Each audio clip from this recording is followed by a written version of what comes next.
Brought to you by TechnoSpark 20 series smartphones. I'm superhuman. Rajasthan में सरकार नहीं होने का हमें थोड़ा जो करना चाहिए था वो नहीं कर पाए, जिसमें हमारे यहाँ पे हर घर जल पहुँचना चाहिए था तो वो नहीं पहुँचा। दूसरा, एयरपोर्ट की ज़मीन नहीं मिली थी जबकि भारत सरकार ने स्वीकृत कर दिया था, लेकिन वो एयरपोर्ट अब राजस्थान सरकार ने स्वीकृत किया जब आई है तो। और राजस्थान की जनता पूरी नरेंद्र मोदी जी के साथ है और नरेंद्र मोदी जी जिस तरह से काम कर रहे हैं, उन्होंने जनता के दिलों में जगह बनाई है। तो जनता आज इसीलिए जो हर व्यक्ति ये कहता है, चाहे बच्चा है तो भी वो भी मोदी जी के नाम लेता है, बुजुर्ग है तो भी मोदी जी है, महिला है तो मोदी, युवा है तो मोदी, किसान है तो मोदी। तो ये सब मोदी जी का नाम आज जनता के दिलों में बस चुका है और उसको कोई निकाल नहीं सकता। और इसीलिए ये तीसरी बार भी 25 की 25 सीटें भारतीय जनता पार्टी की। सट्टा बाजार में बात हो, चाहे आम पब्लिक की बात हो, तो चाहे सर्वे की बात हो, तो सब भारतीय जनता पार्टी की सारी सीटें भारतीय जनता पार्टी की आ रही है राजस्थान। ऐसा है, सब जगह नरेंद्र मोदी जी के प्रति जो विश्वास है लोगों का, तो इसलिए आम जन नरेंद्र मोदी जी की बात कर रहा है। और प्रधानमंत्री नरेंद्र मोदी जी ने जो काम किए हैं, वो गरीब कल्याण के हो, चाहे इंफ्रास्ट्रक्चर के जो काम किए हैं, ये सारे देकर जो भी वोटिंग हुई है वो निश्चित रूप से भारतीय जनता पार्टी के पक्ष में ज़्यादा हुई है। हाँ, ये जरूर है कि कांग्रेस के लोग अपनी हार मान चुके हैं और इसलिए न तो वो कहीं प्रचार में दिख रहे हैं और ना ही कोई वो अपनी एक्टिविटी दिखा रहे हैं। तो इसलिए उनकी वोटिंग, उनको पता है कि जब हम हार मान चुके हैं तो वोट करने से फ़ायदा कुछ नहीं है।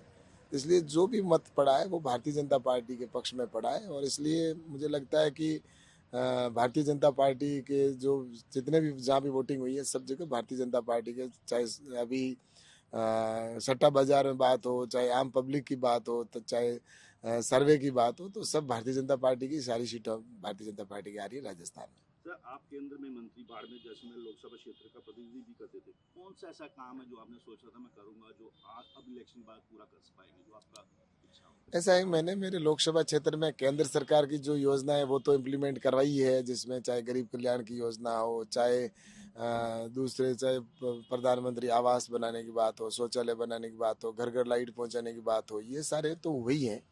लेकिन इसके अतिरिक्त भी मैंने अपने क्षेत्र के अंदर बहुत काम करा है, जिसमें बाजरा अनुसंधान केंद्र खुलवाया है और मेडिकल कॉलेज खुलवाया है। कई ऐसी ट्रेनें हैं जो नई शुरू करवाई है, नए रेलवे स्टेशन बन रहे हैं और रिफाइनरी का काम जिस तरह से प्रगति पर है, पूरा होने को जा रहा है।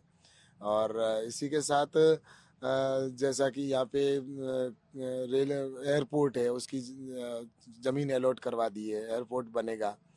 तो ऐसे कई हाईवे बनाए हैं, जैसे एक्सप्रेस वे बने हैं, भारतमाला की सड़कें बनाई है, लगभग 300 से अधिक डाकघर खुलवाए नए, वहीं पर 900 के आसपास जो नेटवर्क के लिए टावर लगवाए हैं।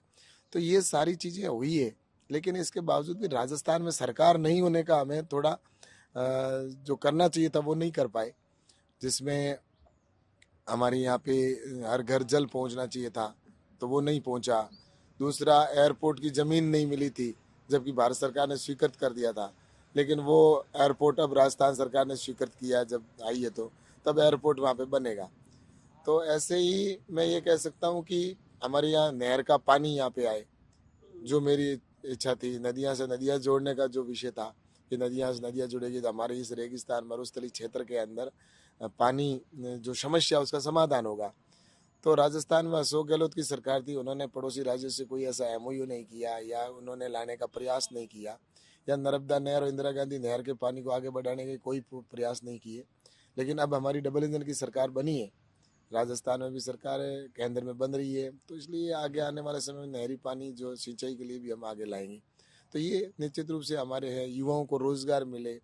वाइब्रेट गुजरात जिस तरह से मोदी जी ने किया था, वैसा ही यहाँ पर हमारे बालोतरा के या बाड़मेर के अंदर जो रिफाइनरी बनी, उससे कई प्रोडक्ट बनेंगे, उनकी हम इंडस्ट्रीज़ को यहाँ लाएंगे और यहाँ पे कई उद्योग स्थापित होंगे। तो हमारे कई युवाओं को रोज़गार यहाँ का यहाँ मिलेगा और बाहर नहीं जाना पड़ेगा उनको। तो ऐसे कई चीज़ें हैं जिनको हम आगे जाके करने वाले हैं। बाड़मेर जैसलमेर लोकसभा क्षेत्र में काफी बड़ा और इस बार यहाँ पर त्रिकोणीय मुकाबला है और आप मोदी सरकार में कृषि मंत्री रहे हैं, तो आपके दबाव बनेंगे अधिक वोटों से जीतने के लिए?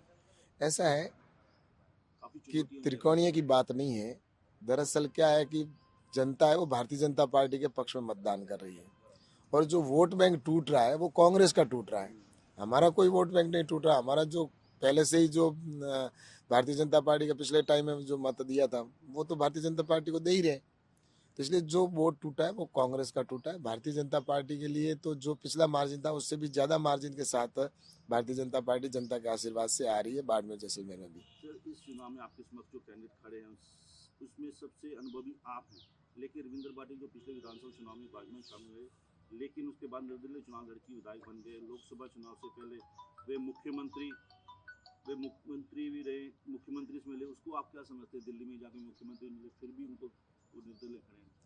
ऐसा है कि किसी की महत्वाकांक्षा है तो वो कोई भी चुनाव लड़ने का किसी को भी अधिकार है और चुनाव लड़ सकता है, लेकिन मेरा ये कहना है कि वो भारतीय जनता पार्टी में कभी थे ही नहीं। उनका पूरा परिवार हमेशा कांग्रेस में रहा है और कांग्रेस ही है। टिकट के लिए उन्होंने कुछ 2-4 दिन के लिए ज्वाइनिंग की थी, लेकिन जनता यहाँ की जानती है कि इसमें कोई ये वैसे मूल तो कांग्रेस ही है। तो इसलिए यहाँ पर भारतीय जनता पार्टी का जो वोट है वो भारतीय जनता पार्टी को मिल रहा है। नरेंद्र मोदी जी ने जो काम किए तो नरेंद्र मोदी जी के साथ है, और जनता मोदी जी के लिए जिस तरह से मतलब चुनाव के समय में इंतजार कर रही है कि कब वोट हो और कब हम कमल के फूल पर नरेंद्र मोदी जी को वोट दें। मोदी जी की 10 गारंटी को लेकर भाजपा चुनाव लड़ी है। दूसरी तरफ विपक्ष इंडिया गठबंधन है। ऐसे में भाजपा 400 सीट का नारा, राजस्थान में 25 सीट वापस जीते, हैट्रिक मारने का काम कैसे संभव कर पाएगी? बिल्कुल संभव है। जब जनता साथ होती है तो संभव होता ही है, और राजस्थान की जनता पूरी नरेंद्र मोदी जी के साथ है। और नरेंद्र मोदी जी जिस तरह से काम कर रहे हैं, उन्होंने जनता के दिलों में जगह बनाई है। तो जनता आज इसीलिए जो हर व्यक्ति ये कहता है, चाहे बच्चा है तो भी वो भी मोदी जी के नाम लेता है, बुजुर्ग है तो भी मोदी जी है, महिला है तो मोदी, युवा है तो मोदी, किसान है तो मोदी। तो ये सब मोदी जी का नाम आज जनता के दिलों में बस चुका है और उसको कोई निकाल नहीं सकता। और इसीलिए ये तीसरी बार भी 25 की 25 सीटें भारतीय जनता पार्टी की 400 पार या राजस्थान की 25 सीट वापस जीतने का दावा करती है, लेकिन विपक्षी दलों का गठबंधन इंडिया गठबंधन ऐसी कोई संख्या या दावा नहीं कर पा रही। कितनी सीट वे जीतेगा? क्या विपक्ष कॉन्फिडेंस लूज है? विपक्ष है कहाँ?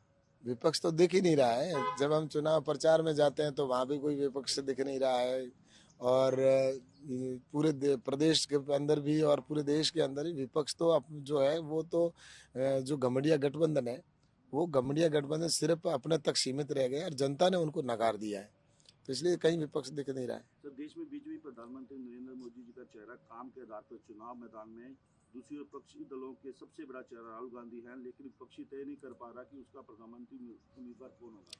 नहीं, प्रधानमंत्री क्या, मुझे विपक्ष के लोग कहते हैं कि आप मोदी जी के नाम पर चुनाव लड़ रहे हो, आप मोदी जी का नाम क्यों लेते हो? मैंने कहा हम मोदी जी हमारे नेता, मोदी जी के नाम पर हम चुनाव लड़ रहे हैं। अगर आप भी तो अपने नेता के नाम पर चुनाव लड़ो ना, राहुल गांधी के नाम पर लड़ो चुनाव। लेकिन राहुल गांधी जी का नाम पर वो चुनाव नहीं लड़ पा रहे हैं। तो इसलिए मेरा ये कहना है कि उनके जो नेता है उनके नाम लेने में भी मंच पर उनको ऐतराज है। तो इसलिए मुझे लगता है कि हमारे प्रधानमंत्री नरेंद्र मोदी जी ने जो नाम किया है, काम किया है, दुनिया के अंदर जो स्थान बनाया है, आज भारत का सम्मान बढ़ा है, प्रतिष्ठा बढ़ी है, जो वादे किए वो पूरे हुए हैं। चाहे धारा 370 हो, भगवान श्री राम का मंदिर हो, या सीए का कानून हो, 3 तलाक हो, या इस प्रकार से इंफ्रास्ट्रक्चर हो, विदेश नीति हो, और जिस तरह से हमारे रक्षा के क्षेत्र के अंदर जो काम किया हो, या सीमाएं को सुरक्षित करने का काम किया हो, और दुश्मनों के दांत खट्टे करने का काम किया हो, ये जनता सारी देख रही है। तो इसलिए मुझे लगता है कि प्रधानमंत्री नरेंद्र मोदी जी के आसपास में भी विपक्ष का कोई व्यक्ति नजदीक में भी कोई टिक नहीं रहा है, दिख नहीं रहा है। आपकी वोटिंग के लिए आज प्रसिद्ध द ग्रेट खली आ रहे बीजेपी सीट के लिए, आपको कितना प्रचार में उसका फायदा? ऐसा है कि ग्रेट खली मेरे परम मित्र हैं, और मित्र के नाते वो आए हैं, और स्वाभाविक है कि उन्होंने पूरी दुनिया में अपना नाम किया है, लोहा मनाया है उन्होंने जिस WWF के अंदर। तो इसलिए उनके यहाँ पर आने से ज़रूर उनके कई ऐसे फॉलोअर्स हैं जो उनको मिलना चाहते हैं, देखना चाहते हैं। तो स्वाभाविक है कि उनके आने से हमारे कार्यकर्ता और ज़्यादा एनर्जी के साथ में काम करेंगे, और हर व्यक्ति जब कोई आता है तो उससे लाभ तो होता ही है। तो सर 26 को कैसी तैयारी चल रही है, कैसा अपने जोश है लोगों में? ऐसा है कि तैयारी हमारे भारतीय जनता पार्टी के कार्यकर्ता 24 घंटे तैयार ही रहते हैं। हमने तो चुनाव के समय में चुनावी मोड में रहते हैं, हम तो हर समय चुनावी मोड में रहते हैं, सेवा करते हैं। आपने देखा होगा कोरोना के टाइम में भी हमारे भारतीय जनता पार्टी के कार्यकर्ता बूथ वहाँ पर हॉस्पिटलों के अंदर सेवा दे रहे थे, या जो कोई बाहर से आ रहा था उनके भोजन व्यवस्था करना, या उनको टीका लगाना तो उनके पास खड़े रह के टीका लगाना, उनको घर से लाना करना, हॉस्पिटल के अंदर सारी व्यवस्थाएं करना, जान को जोखिम में डालकर, और मैं भी उसी में शामिल था। लेकिन कांग्रेस के लोग तो घरों में दुबके हुए बैठे थे, तो उनको तो सिर्फ चुनाव के समय में जनता याद आती है। और भारतीय जनता पार्टी के कार्यकर्ता हमेशा जनता से जुड़े हुए रहते हैं, जनता के बीच रहते हैं, और इसलिए जनता भारतीय जनता पार्टी के कार्यकर्ता को चाहती है। और भारतीय जनता पार्टी के कार्यकर्ता पूरी तैयारी के अंदर है, और चुनाव के दिन भारतीय जनता पार्टी के पक्ष में मतदान करने के लिए जनता तैयार है, और कार्यकर्ता भी पूरी तैयारी। आपका भी टारगेट है 5 लाख के पास या 3 लाख के पास, कितना टारगेट आपका इस बार? ऐसा है कि टारगेट मेरे क्षेत्र की जनता तय करेगी, और निश्चित रूप से मैं कह सकता हूं जिस प्रकार से वातावरण बना हुआ है, तो इतना तय है कि पिछली बार से भी अधिक मार्जिन के साथ में भारतीय जनता पार्टी यहां से जीतेगी, क्योंकि जनता का आशीर्वाद मेरे साथ है और नरेंद्र मोदी जी के साथ है। इसलिए पूरा वातावरण भारतीय जनता पार्टी के पक्ष में है।